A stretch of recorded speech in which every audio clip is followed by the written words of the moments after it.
Si pensamos el 30 de septiembre y lo pensamos como un momento, como una situación, ¿no es cierto?, de debilidad, ¿no?, en la estructura del proceso de revolución ciudadana. O sea, pensamos que estos actores incidieron en ese momento, incidieron en esa situación, incidieron en ese momento de debilidad, y se convirtieron en factores determinantes del intento de golpe de Estado. El proceso de oposición, de resistencia y de creación de condiciones que se fuesen acumulando para ser posicionadas en un momento de crisis, en un momento de fisura, ¿no es cierto?, se inició con la instauración misma de nuestra gobierno.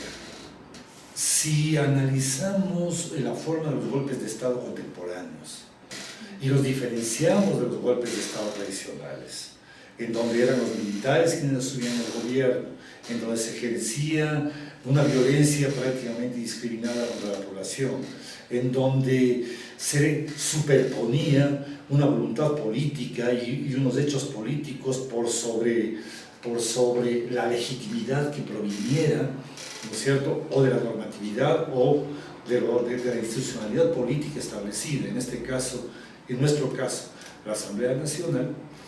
O sea, podríamos pensar que no hubo golpe de Estado. Son golpes de Estado denominados por un teórico estadounidense que parece que al mismo tiempo que es un teórico, también es un operador y un estratega en diversos escenarios, un estratega directo, el señor Sharp. Ustedes lo conocerán. O sea, cuando él habla de los golpes de Estado está hablando de golpes en etapas en donde la participación ciudadana es importante, en donde la institucionalidad, o sea, de la legislatura es fundamental, y en donde tanto policías como Fuerzas Armadas cumplen roles.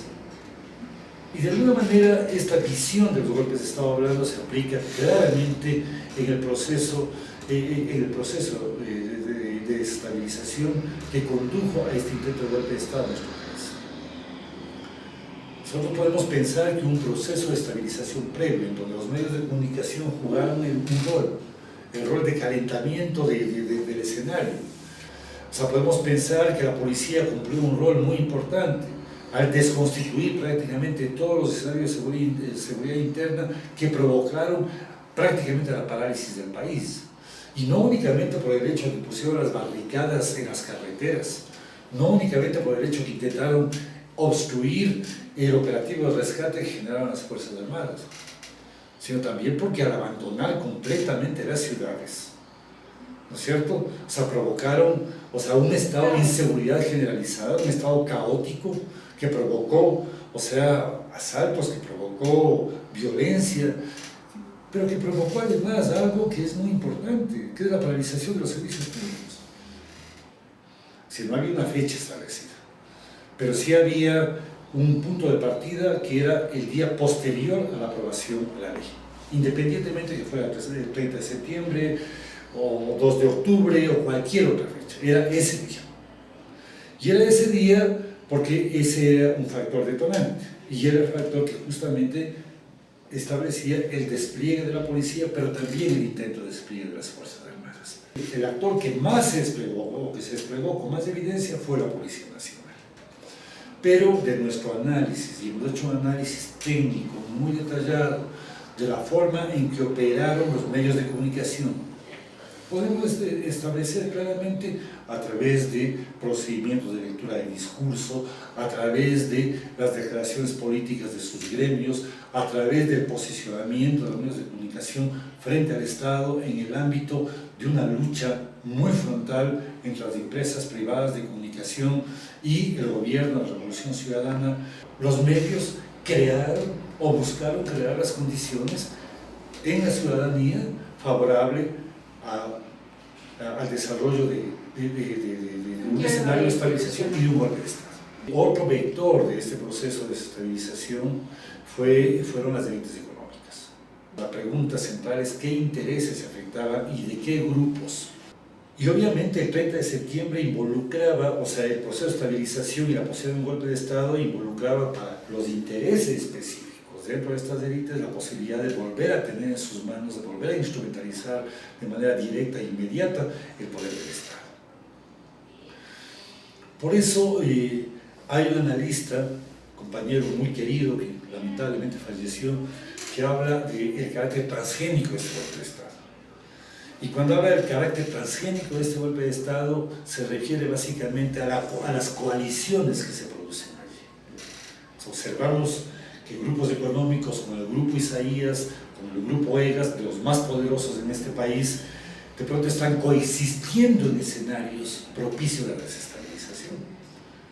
Cuando en el terreno de su lucha concreta, o sea, por hegemonía en el ámbito económico, son actores absolutamente contrapuestos y despiadados.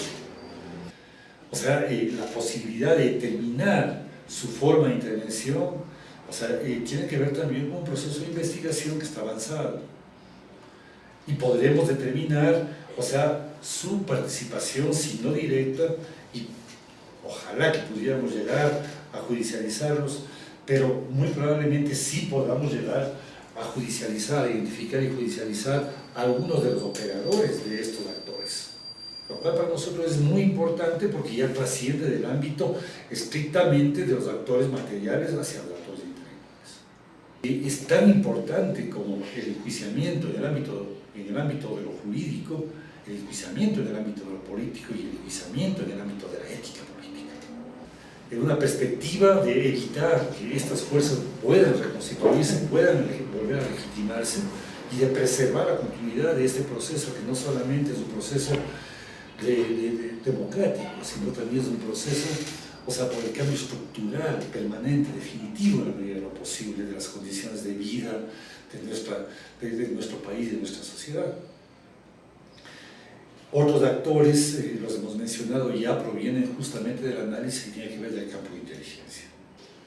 Hasta dónde el poder de los organismos de inteligencia extranjeros, estadounidenses principalmente, o sea, seguían ejerciendo dominio sobre estas estructuras.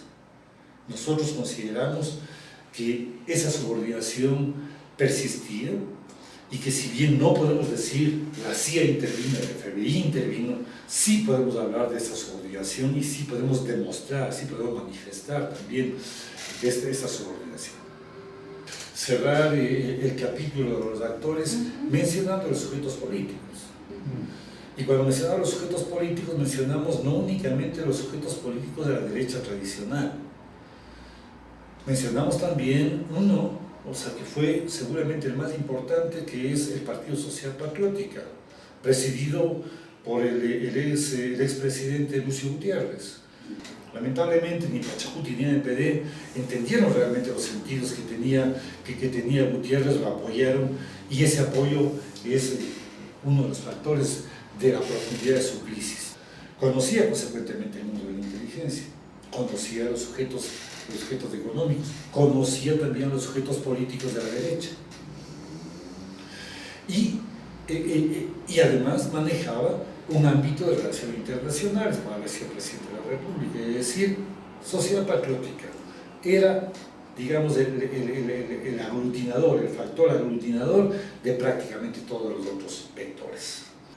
En el esquema de golpe de Estado, el eje de acumulación no era el régimen político, el eje de acumulación era la Asamblea Nacional.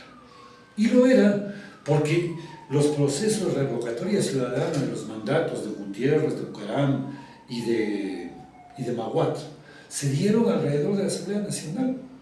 Este intento de golpe de Estado recoge o intenta recoger esa experiencia anteriormente ya establecida, ¿no es cierto?, y asembrada en la sociedad, asembrada en la ciudadanía quiteña principalmente.